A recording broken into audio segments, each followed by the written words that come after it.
Goejoen en welkom bij het Boppenslag Café. Joens niet de minder valide sporters centraal. Om tafel, tafeltennisser Magan Tahir Yusuf, hutfietster Aleida Noorbruis en zitvolleybalster Maria Poys.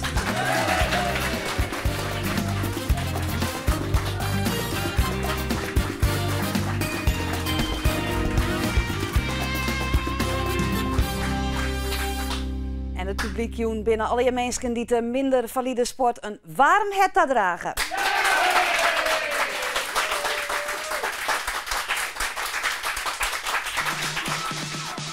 Aleida Noorbruis is 23 jaar en komt van Oerturp. Ze kan aardig skiën en ze had een doel. Ze wil naar de Paralympics. Dit jaar zal ze dan eindelijk haar debuutmaatje. Maar net op skis. Want het is een opmerkelijk verhaal. Als ze 1 keer op de fiets stapt, is ze verkocht. Noorbruis riet 1 keer een wedstrijd.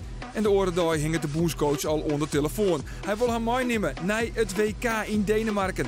In Roskilde eindigt ze als 5e. En dat is nog maar het begin. Want een paar man later verpulvert ze werkelijk het wereldrecord op de 400 meter sprint. Aleida gaat in Londen voor goud. Zitvolleybalster Maria Poys wennet in Offingawier. En haar cv is indrukwekkend. In 2004 in Athene helpt ze zilver bij de Paralympics. Ze was 3 keer wereldkampioene. 1 keer is Maria uitroepend de beste speelster van de wereld. En even tussendoor was ze ook nog eventjes 4 keer Europees kampioen.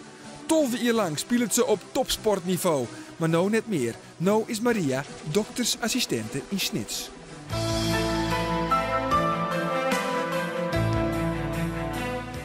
En dan Magan Tahir Yusuf. Hij is in jochetje 28 binnen in Somalië. Tijdens de burgeroorlog rekken hij bij een bomonslag verlammen en verhuist hij naar Nederland. In Somalië wie hij een talentvol basketballer.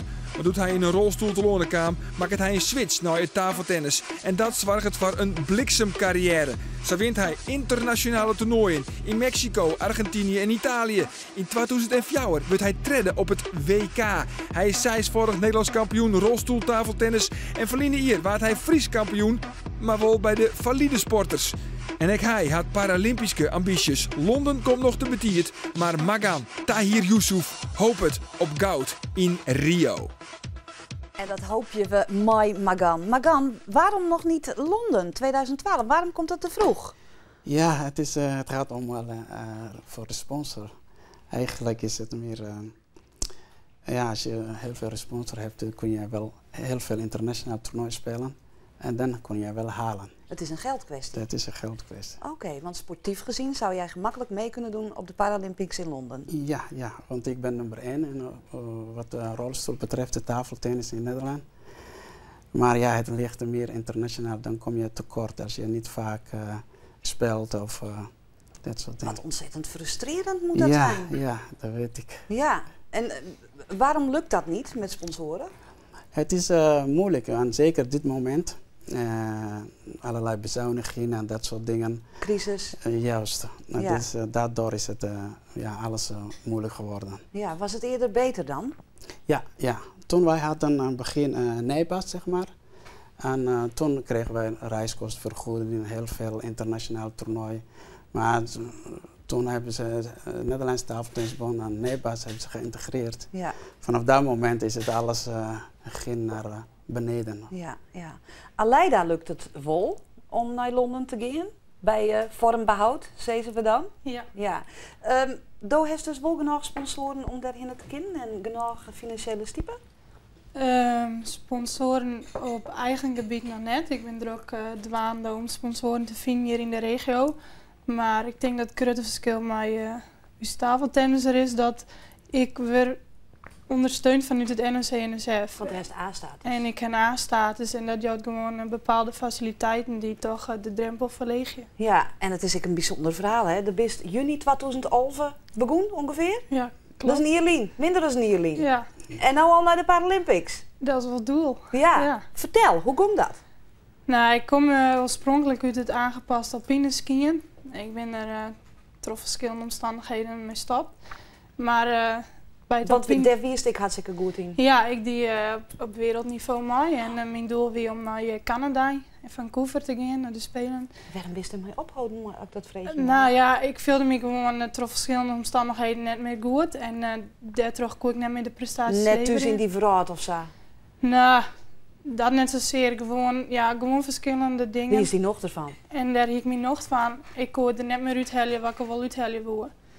Dus ja, hoe moeilijk de keuze ik wie, ik heb besloten te stoppen. En toen dacht ze al, weet je wat, ik pak de fiets. Nou ja, net gelijk, maar de droom, de Paralympische droom, die bleef om me knagen. Ik denk verdorie, dat ik dat net helle heb, dat vindt me net. Het boek is nog net uit. Hoe kan ik zien dat ik dat weer oppak? Nou, en toen ben ik om me heen gezien en uiteindelijk kwam ik via dan terecht bij het fietsen. En dat wie ik wel iets wat me al opvoelde weer. En waarvan ik dacht, nou ja, als er nog wat is, dan liep het mij dat wel wat om het te gaan proberen. En toen is het balletje een rol in. Ja, en toen dat was het in je wedstrijdje mooi, of in een trainingje, en dat wordt uitgenodigd voor het nationale team. Nou, daarvoor ben ik naar de talententrainingen op Papendal geweest. Dat wie 1 keer in de maand, daar ben ik 3 keer heen geweest. En toen zei de bondscoach van, nou, ik wil wel graag dat ze een wedstrijd gaan rijden in België. Nou, en aan de hand daarvan wil hij dan zeggen van, nou, misschien binnen dan wel mogelijkheden om uit te gaan naar de WK's. Of naar het WK in september in Denemarken. En ik heb die wedstrijd in België rijden. Nou, en dat ging zo goed. Blijkbaar had dat de bondscoach vertrouwen in, omdat ik uiteindelijk uitgenodigd ben om mee te gaan naar het WK in Denemarken. En dat ging goed. En dat ging goed, ja. En heb je daar die A-status gekregen op het WK? Ja, ik ben daar 5e geworden en ja, dat heeft ertoe geleid dat ik een A-status heb gekregen. Ja. Want ik moest bij de eerste 6 rijden. Ja. En dan is die februari zijn wereldrecord bij het baanwielrennen op de 400 meter. Ja, heel wat doos, maar dat klopt. Ongelooflijk. Daar riet ik in een wereldrecord. Het komt nou eigenlijk voor mezelf ik pas steeds meer tot besef. Want dat is, ik ben een orentak van sport steeds meer, van het fietsen. Ja, een hele oren manier van fietsen. Maar ja, ik dacht daarvan, ik het maar proberen. We zullen wel wat skipstrand. Ja. Maar ben je een supertalent? Ja, ik denk het wel. Ja, supertalent. Ja, ik denk dat we wel spreken kunnen van talent. Ja, absoluut. Ja, maar talent alleen nog kom je erin. Nee, troszettingsvermogen. Ja, daar komen we dadelijk verder over te praten. Ja. Want we gaan even naar Maria. Maria, Doe is in 2004 op de Paralympics. Ja. Het doel wie toen? Goud. En het waar? Zilver. Ai. Oei, oei, oei.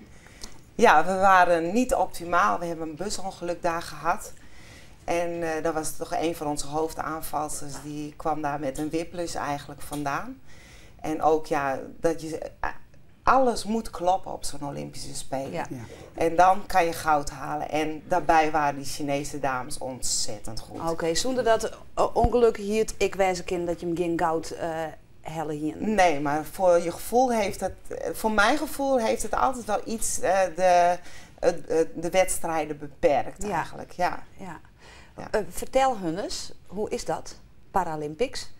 Nou, het is een hele andere dimensie. Want ik heb heel veel EK's en WK's meegedaan en het was ook heel bijzonder. Maar ga je naar de Paralympics, dan komt er in één keer een andere sfeer overheen. Precies.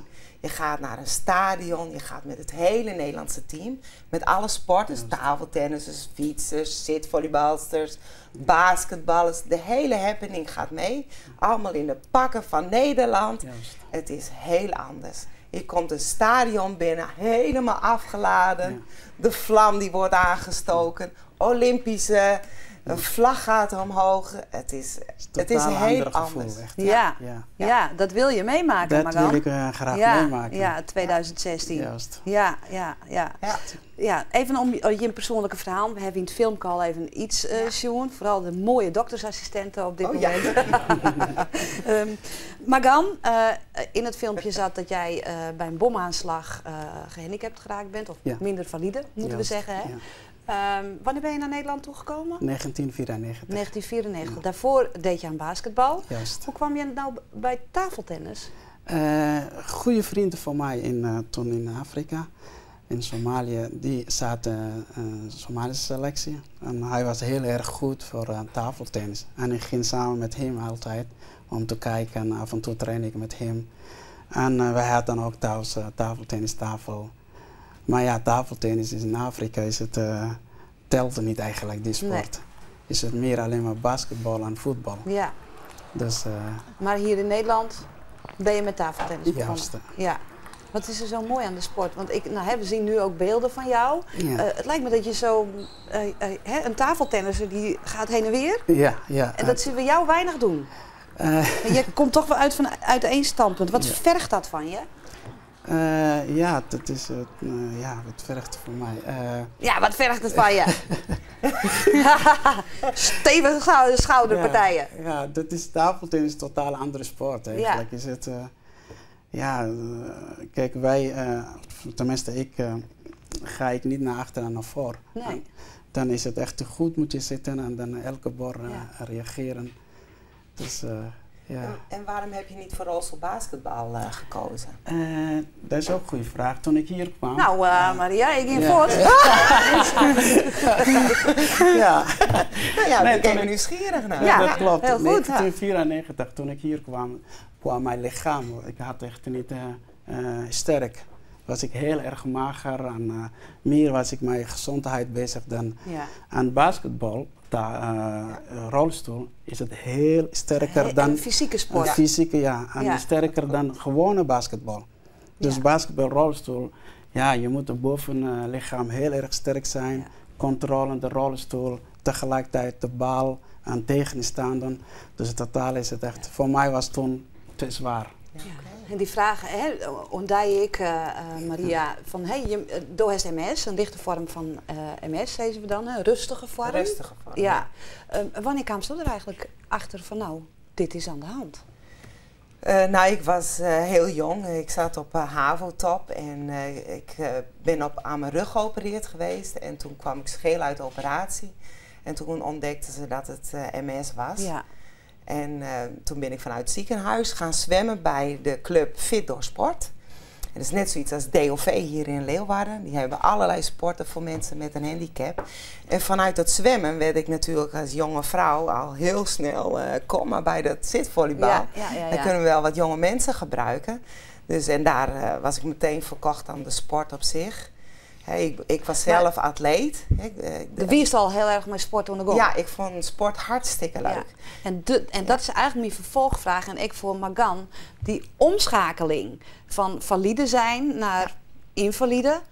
Hoe kom je daar doorheen en hoe kom je er dan om toch dat weer op te pakken? Ja, ene persoon hangt vanaf de persoonheid ook. Ja. Als je heel sterk bent. Maar wat maakt jou tot die man die dat doet? Ja, maakt mij. Ja, ik ben iemand die probeert alles. En dan zie ik wel. Ja. Positief? Positief. Altijd positief blijven. Juist. Is dat wat je nodig hebt? Een doorzettingsvermogen? Want het is natuurlijk een Ja, dat heb je wel nodig. Maar je hebt ook een mentale wissel nodig. Ja. Want ik heb toch wel Nederlandse kampioen zijn geweest met de meisjes A van het atletiek. En het heeft echt wel 5-6 jaar geduurd voordat ik weer op de atletiekbaan ben geweest. Dus dan moest je... Saceer die het. Ja, dat vond ik heel jammer. En ondertussen was ik wel met zitvolleybal begonnen.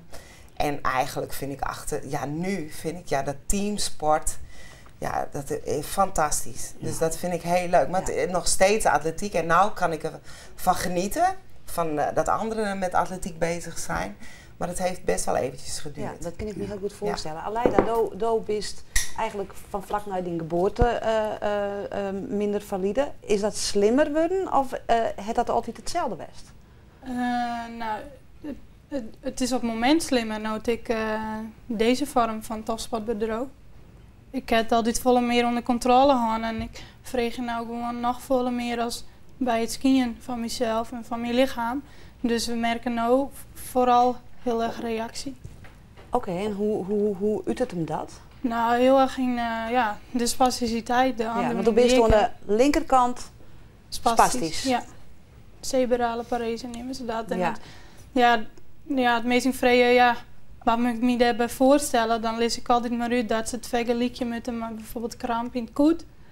Nou ja, had ik dat vrij, ik heb wel kramp in de koe. Dat wil je heel graag gauw weer kwijt. Ja, dat wil je heel gauw weer kwijt. Maar dat heel gauw weer kwijt, dat zit er bij mij even niet in. Is er altijd pine? Altijd pine in Grutwut. Maar op het moment dat ik de topsport bedroog, heb ik zeker die pine wel. En daarna ik. Het is eigenlijk verkramping van. En toch was dat heel graag. Die topsport. Pine kwam in de skelen, daar gaan we gewoon terug heen. Echt weer? Ja. tastbaar, daar jaren pintjes bij. Ja. En bij de ene krijg ik wat meer dan bij de oor. Ja, nou zei ik bij de onkundiging of jij er iets van, misschien moet hij hem er nog wel volle meer voor dwaan als de valide sporter. Hek denk ik gewoon of zei ze hem van nee, maak het net uit? Ja, ik denk wel dat het zo is. Op diverse niveaus. Op het vinden van sponsors is natuurlijk een punt. En daarmee haal je dus je A-status niet, want je moet je laten zien op een internationale wedstrijd. En kom je niet op die internationale wedstrijd, dan kan je je vervolg eigenlijk wel vergeten. Ja, dan ga je wel vergeten. Ja. En ook lichamelijk. Hè. Je hebt allemaal je eigen. Aleida heeft heel wat anders. Wij hebben alle drie heel wat anders. Ja. En met elke handicap moet je zelf je trainingen zien te vinden. Er is net een gemene deler. Nee. Bij het zitvolleybal heb je veel met een prothese, een been eraf of iets dergelijks. En iedereen die moet de trainingen daar eigenlijk wel voor zichzelf wat op aanpassen. Want is het dan haast want dat vregen wij u zeker af. En hoe zit dat dan? Maar vooral een teamsport dan. Je hebt totaal verschillende handicaps. Ja.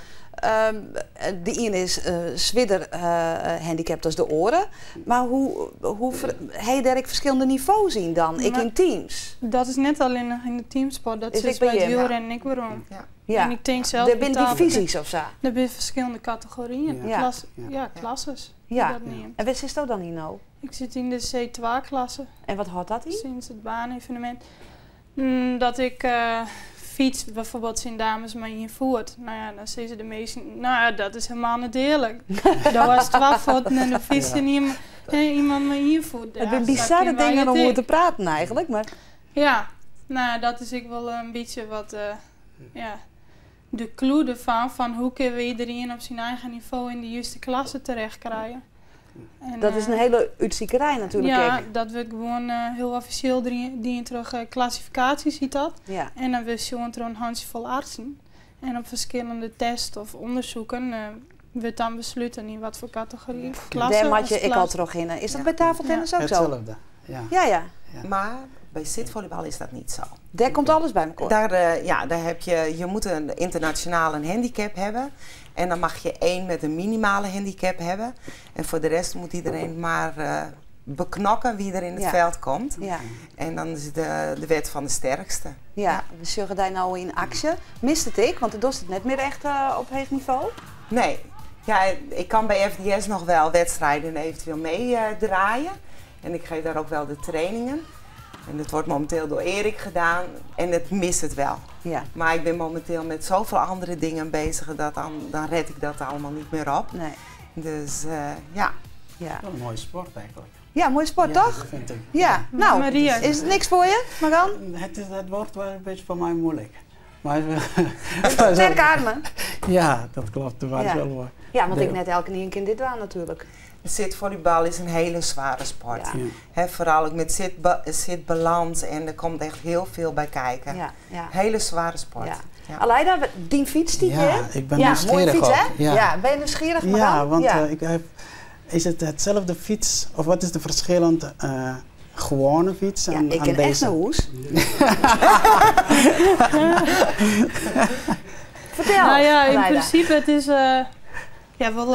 het is wel, ik doe het voor jou in Nederland, het is wel gewoon een gewone wielrenfiets. Ik fiets dus ik word dan solo genoemd, cycling gewoon heet dat.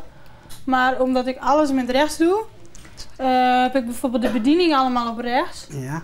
Nou, de meeste remmen met twee remmen, ik dus met 1. En om te voorkomen dat ik over de kop vlieg, want als ik dat hier in één keer in zou doen, is er een tussenschakelaar op geplaatst die dat dus voor mij doseert, zodat ik ook kan remmen. Okay. Verder hier het drinksysteem, dat komt uit mijn bidon. Okay. Dat loopt via het frame omhoog, zodat ik mijn beide armen aan het stuur kan houden tijdens het fietsen. En ik heb sinds kort is het andere deel van dit stuur afgezaagd en heb ik nu een carbonen stuur waarop mijn orthese daar zit een erem in. Worden. Ja, daar zit mijn arm. Ja, daar zit mijn erem in.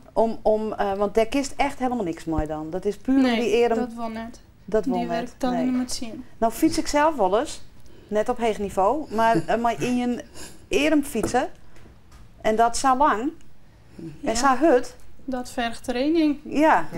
Ja. Nou, dat is puzzelen, trainen, ja, fine-tunen mij door deze. Ja. Want ja, rust met nou alles waar, maar als door deze goed op het stuur plaatsen waar ik in en de rest van de fiets wat ik zodanig hou, stel dat ik lekker zit, dan krijg rust ik wel wat meer rust. Ja. Maar ja, dat is op het moment nog net het geval, dus ik wil de pintjes. Ja, het jet erbij, Ja. zei Sto, ja. Maar Nou, handje drukken met die hoeven net. nou, De ik kan goede proberen. kracht, of Ja. niet? Ja. En Magan, nog Ja. even wat anders. Want Oké. jij bent vorig jaar kampioen in de ene hoogste divisie hier in Friesland geworden. Fries Ja. kampioen. Ja, Bij de Validen. bij de valide, ja. Kijk. Man, Dus, waarom ga je niet gewoon bij de Validen? Dat kan. ja, ik heb het gevoel dat het niveau kan ik ook spelen.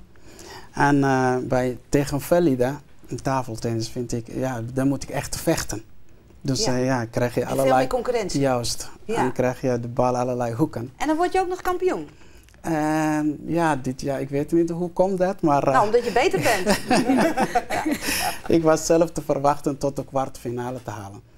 Maar ja, het ging zo goed echt. Maar trekt het dan niet om... Want ben je daardoor gepromoveerd? Hoe werkt zoiets? Ja, wel. Dan speel ik iets hoger niveau. En kun je dat kun je ook makkelijk aan? Niet altijd. Niet altijd. Nee, maar zij jou ook niet altijd. Nee. Want daar ligt dus wel een grens. Je zou niet volledig in een valide competitie mee kunnen doen. Nee, dan moet je hier divisie. Dan wordt het moeilijk, zeg maar. Ja. Maar in de Friesland regio kan het nog. Daar kan het nog wel, Ja. maar zodra je dan landelijk of internationaal gaat... Ja, dan is het... nee. Ja. Nou zitten wij hier vanavond allemaal met elkaar te praten over deze sport van jullie, de sporten van jullie. Maar hoe het algemeen is er net zo volle belangstelling, hè? Voor, Nee. nee. Is dat erg? Nou, ja. Ja. Ja, daar kan ik wel goed rust, ja, precies. Wat vies er erg om? Nou ja, wij binnen Lieke serieus mee bezig als ik wond die niks mankeert, om het samen in te zitten. En ja, op een of andere manier wordt het toch altijd zo als iets wat minder waardig is. Terwijl wij wel dezelfde trainingsarbeid hebben. Nou, wat krijg ik aan een farm kwam, wij moeten er misschien soms nog wat wakker zo hut voor werken om Ja. de prestaties te bereiken die we voor eigen hebben. Ja. Hoe zou het oors kennen? Ik heb eigenlijk wel een vraag aan jou. Oei, word ik nou maar de rechts in de morgen zeggen? Nee, eigenlijk niet. Het is van hoe kun je daar verandering in brengen? We hebben Ja, de natuurlijk media moet meer achterom we besteden. hebben het sportgala gehad. Ja. En dat was de verkiezing van sportman, Ja. sportvrouw. En ik keek natuurlijk naar de Omroep Friesland. Hè, misschien dat Aleida erin En voorkomt. Aleida kwam net in Nee, beeld. nee. Dus nou ja, misschien dat jullie voor jezelf ook kunnen volgens mij kijken. is het niet alleen de media. Ik denk het ook van de gemeentes. Ja. Want, het is een totale totale pakket, ja. Ja. Want wij, wanneer is de laatste keer in Friesland NK georganiseerd? Dat is een heel tijdje geleden. Ja. Dus dat soort wedstrijden, als je binnenhalen ze de gemeente Friesland, Ja. dan krijgt de aandacht de media automatisch. Ja. Ja. Dus En dat vind ik. prestaties. Prestatie Ja. moet Ja. geleverd worden. Dus zeker. Aleida, op die Paralympics moet er presteerd worden, want dan krijg je onderdacht. Ja, als die ondacht er dan komt, Dan, dan gaat het ik goed. steeds dat daar. Ja. Ja. In elk geval Omroep Friesland. Kijk. Ja. Ja. Zal ik een gouden medaille op wel? Ja, oké. En iets wat u zegt, is Omroep Friesland er ik nog, dus Ja? Ja. Dan, dan rekenen we op jou. dank je. Oké. Ik doe mijn best. Ja, en Maria, gist lekker hele horen dingen. Bist Ik lekker ben met wanen. hele andere dingen bezig. Ja. En die vind ik leuk binnen. We hebben het zeilen opgericht, aangepast zeilen in Sneek. Dus iedereen met een beperking die van watersport houdt, Friesland ten top, kom naar Sneek en kom zeilen bij ons. Zij ze. Hartstikke leuk. Het Ja. is alweer voorbij, jongens. Ja. Dank u wel Alsjeblieft. voor je komst Graag hierheen. gedaan. Dit Ja. is het Bobslagcafé. Na je weekend dan ben we er weer met Orensport. Nou dadelijk ski je zijn uit Nijse Joert. Ik wens je een heel mooie junta. Doeg.